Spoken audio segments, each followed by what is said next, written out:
Max Romeo, who was known for influential reggae music that Jay-Z sampled, died at age 80 from heart complications.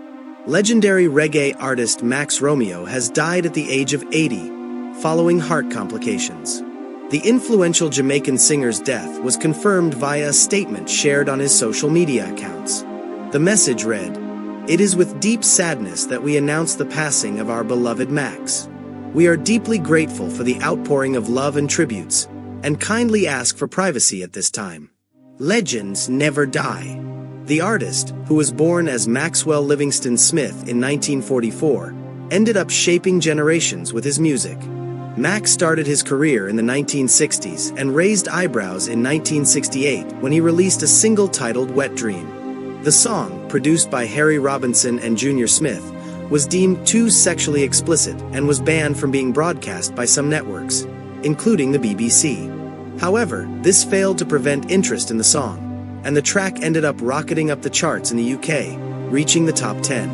The single also enjoyed success elsewhere in Europe, including the Netherlands, where it charted at number 11.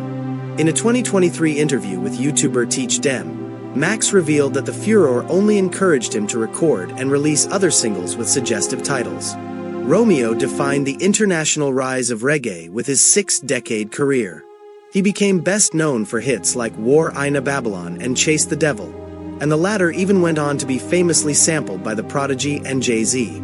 Romeo first burst onto the UK charts in 1968 with the cheeky single Wet Dream, which went on to spend 25 weeks on the charts despite being banned by the BBC.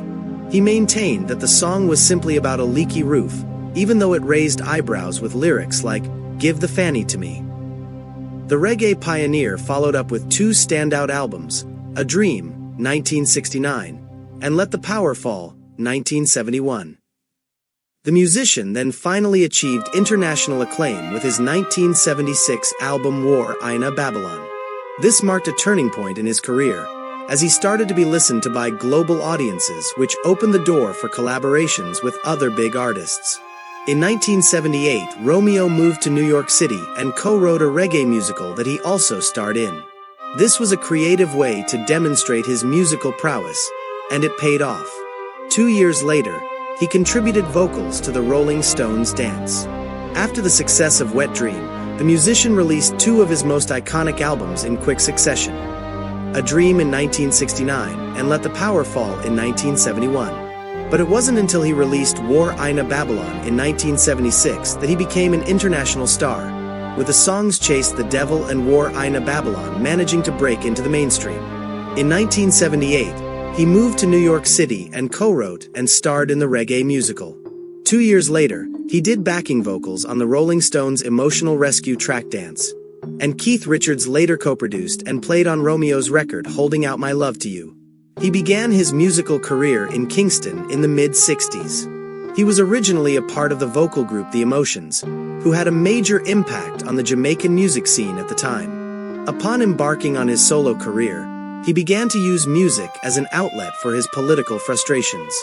As a result, in the 1970s, his songs came to be closely associated with the Jamaican social democracy movement.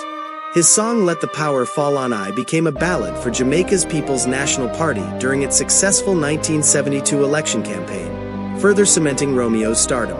A strict Rastafarian, many of Romeo's songs reference the religion. He said in an interview with Sound System Culture, "And I made a pledge to Jah that every time I open my mouth, I must be giving praise. Every time I move my hand, it must be something positive. But it's always about Rastafari. And I cling to that until today. That's my faith. And if it was money alone without Rastafari, it wouldn't work. You have to have money in one hand, and God in the other. God without money don't work. Money without God. That's even worse. You see, that's my whole concept." He also worked closely with Keith Richards, who co-produced and played on Romeo's album Holding Out My Love to You. Romeo was not only known for his musical talents, but also his commitment to his beliefs. He was a devout Rastafarian, and often referred to his faith as a guiding force in his life. In an interview he once said, "Every time I open my mouth, I must be giving praise. But it's always about Rastafari. That's my faith. By the 70s, the artist had become a voice for political change, and his song Let the Power Fall on I was used as a campaign anthem for Jamaica's People's National Party in their 1972 election victory.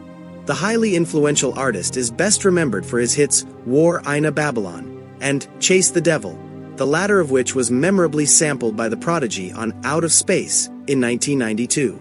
Romeo was born Maxwell Livingston Smith in 1944 and began his musical career in Kingston in the mid-60s with the vocal group The Emotions. His first major breakthrough came with a controversial single Wet Dream in 1968, which was banned by the BBC but became a top 10 single and spent 25 weeks in the charts. Throughout the 70s, he was closely associated with the social democracy movement in his home country, with his song, Let the Power Fall, being used by the People's National Party during their successful 1972 election campaign. His 1976 album, War Ina Babylon, produced by Lee Scratch Perry and including backing from the Upsetters, was released on Island Records and included his most enduring songs. It is considered a seminal record in roots reggae. Romeo relocated to New York in 1978 and he co-wrote the musical Reggae, in which he also starred. He also provided backing vocals on the Rolling Stones' Dance, PT1, on their 1980 album Emotional Rescue. In 2023, Romeo filed a lawsuit against Universal Music Group and Polygram Records over alleged unpaid royalties dating back to 1976. To hear of his passing is quite shocking, said Romeo's lawyer Errol Michael Henry. He was a perfect gentleman and a gentle soul.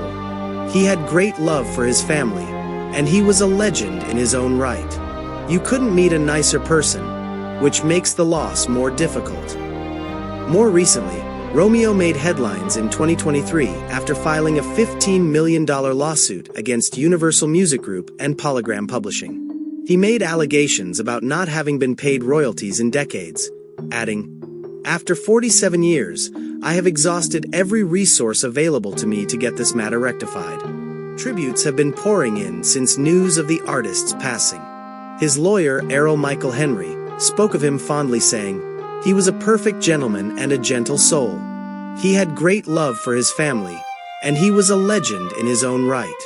You couldn't meet a nicer person, which makes the loss more difficult."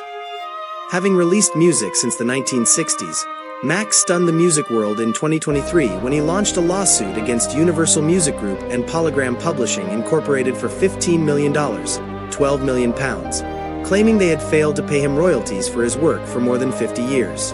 A fan added to this on social media, writing, "Sending out love and light. RIP."